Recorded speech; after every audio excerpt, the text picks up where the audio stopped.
قاسم علی شاہ صاحب اپنے کتاب ترغیب میں بتاتے ہیں کہ ایک دفعہ میرا ملاقات ایک بزرگ بابا جی سے ہوا۔ میں نے ایک سوال اس سے بار بار پوچھا اور وہ سوال تھا کہ زندگی میں اتنے مسائل، دکھ اور رکاوٹ کیوں ہے؟ لیکن 7 دن تک اس نے مجھے ہاتھ سے اشارہ کر کے انتظار کرنے کو کہا، لیکن جب وہ 8ویں دن بولا تو ایسا لگا کہ ایک ادھوری عمارت مکمل ہو گئی ہو۔ بابا جی نے بتایا کہ یہ قبرستان دیکھو، یہاں کتنے لوگ دفن ہیں، ان کا کوئی دکھ نہیں ہے، کوئی رکاوٹ اور کوئی مشکل اب ان کے راستے میں نہیں کھڑی۔ مسائل، رکاوٹیں اور پریشانیاں تو صرف زندہ لوگوں کو پیش آتی ہیں۔ بابا جی نے بتایا کہ بیٹا، آپ پر مشکلات اس لیے آتی ہے کہ یہ آپ کے لیے ایک امتحان ہے کہ آپ بڑی منزل کے مسافر ہیں یا نہیں۔ آپ ایک عام زندگی گزارنا چاہتے ہیں یا ایک بڑی منزل کے مسافر بننا چاہتے ہیں۔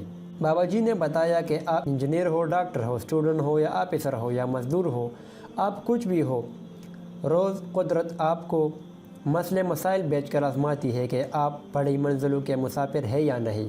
اگر آپ بڑی منزل کے مسافر ہیں تو آپ کو ایک بڑا مسئلہ چھوٹا لگنے لگے گا، لیکن اگر آپ کی ہمت چھوٹی ہو، اگر آپ چھوٹی منزل کے مسافر ہوں گے تو آپ کو ایک چھوٹا مسئلہ بہت بڑا بن جائے گا۔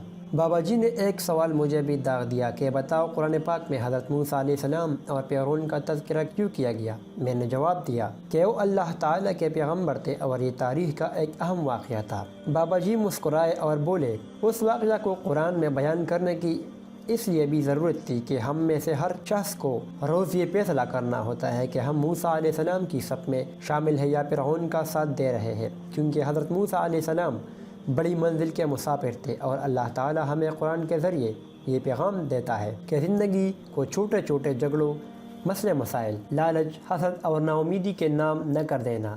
یہ زندگی بہت قیمتی ہے، اسے کسی بڑے منزل اور بڑے مقصد کے ساتھ گزارنا ہے۔ میرا تجسس اور بڑھ گیا اور میں نے سوال کیا کہ بابا جی، بڑی منزل کے مسافر کے کچھ نشانیاں بتائیں۔ بابا جی خاموش ہوئے اور اس کے بعد مجھے بتایا کہ بیٹا، بڑی منزلوں کے مسافر کے 5 نشانیاں ہیں۔ میں نے دنیا کے 10,000 سال کے تاریخ میں جتنے بڑے انسان اور بڑی منزل کے مسافر دیکھے ہیں، ان میں یہ خوبیاں موجود تھے، جس میں نمبر 1 ہے، دنیا کے تمام بڑے انسان معاف کرنے کے عادی ہوتے ہیں۔ وہ اپنی غلطی پر معافی مانگ لیتے ہیں اور دوسروں کی غلطی معاف کر دیتے ہیں۔ دراصل معاف کرنا علامت ہے کہ آپ کوئی بہت اہم کام کرنے جا رہے ہیں۔ وہ کام جتنا ضروری ہے کہ راستے میں آنے والی کی غلطی کو آپ نظر انداز کر کے آگے چل پڑتے ہو۔ بڑے لوگ نہ بوجھ بنتے ہیں اور نہ غیر ضروری بوجھ اٹھاتے ہیں، اور گلہ شکوہ ایک غیر ضروری بوجھ ہے۔ دوسرا، بڑی منزل کا مسافر دوسروں کے لیے جیتا ہے۔ اسے خبر ہو جاتی ہے کہ زندگی کے بعد زندہ رہنے کا راز خدمت میں ہے۔ وہ سب کی خیر سوچتا ہے، اس لیے قدرت اس کے نصیب میں خیر لکھ دیتی ہے۔ نمبر 3، خوش اخلاق انسان ہی خوش قسمت ہوتا ہے۔ تاریخ گواہ ہے کہ آج تک کسی خوش مزاج انسان کو اپنی قسمت پر نہیں رونا پڑا۔ دوسروں کو عزت دینے والا، نرمی اور پیار سے بات کرنے والا اور آسانیاں بانٹنے والا دراصل بڑی منزل کا مسافر ہوتا ہے۔ نمبر 4، بڑی منزل کا مسافر سب میں رہتا ہے، لیکن اس کی نظر اپنے آخری منزل پر ہوتی ہے۔ محمد علی جناح سے کسی نے پوچھا کہ اگر آپ ہار گئے تو کیا ہوگا؟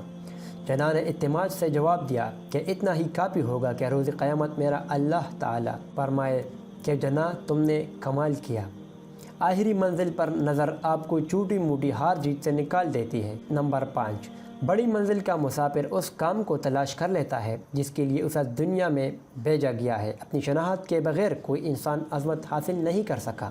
کامیابی کا سفر خودشناسی سے شروع ہوتا ہے اور خودشناسی کسی خودشناس سے شروع ہوتی ہے۔ بابا جی خاموش ہو گئے اور میرا قلم بھی رک گیا۔ میں نے تھوڑا انتظار کیا کہ شاید مزید کچھ ارشاد فرمائیں، لیکن انہوں نے ہاتھ سے اٹھنے کا اشارہ کیا کہ اب چلا جا یہاں سے۔ میں اٹھا آنسو کے ساتھ۔ یہ آنسو شکریہ اور سرشاری کے آنسو تھے، ساتھ ہی ساتھ اس عزم کے ساتھ کہ میں اب بڑی منزل کا مسافر بنوں گا۔